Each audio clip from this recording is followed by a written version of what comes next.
Hey Ski-Doo riders, I'm Jonathan, Ski-Doo Specialist. Today we're here to show you when and how to replace the Hyfax on your Ski-Doo snowmobile.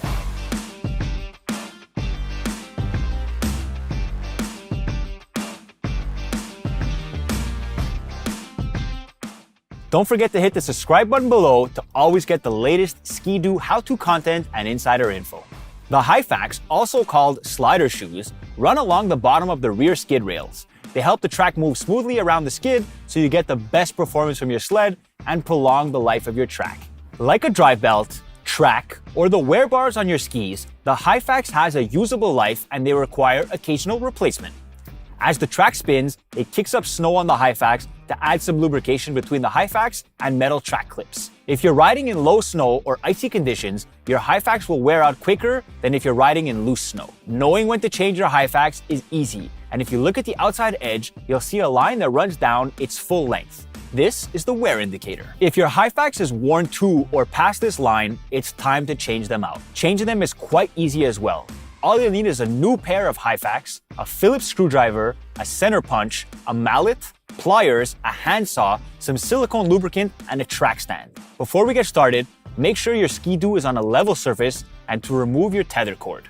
First, we'll lift the rear of the snowmobile so the track is off the ground. This can be done with a track stand or a hoist. Then, we'll release the track tension by loosening the tension screws and removing the screw that runs through the front of the Hyfax, holding it in place. Turn the track by hand until one of the track windows aligns with the screw, allowing you to access it from below. Then, place your center punch into the screw hole and tap it with your mallet towards the rear of the sled.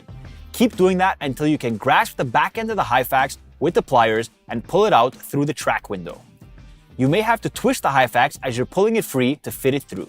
Your new Hyfax may not come pre-measured to the exact size, so you'll need to measure the new Hyfax against the old one. Mark it at the same length and cut it to your correct size with your handsaw. Now that your new Hyfax is cut to the right size, apply a slight amount of silicone lubricant to help it slide onto the rail easier.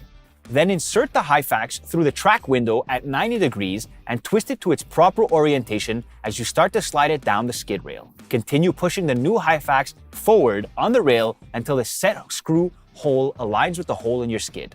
You may have to use your punch and mallet to push it through the last little bit. With the holes aligned, replace the new set screw and tighten it. You'll repeat the same process on the opposite side of the snowmobile. With your new Hyfax installed, you're ready to get back to the trails or the backcountry with your Ski-Doo snowmobile. Thanks for watching, and if you enjoyed this video, hit the subscribe button for more Ski-Doo snowmobile owner tips. You can also find more great content in the Owner Zone section of the Ski-Doo website. We'll see you on the snow.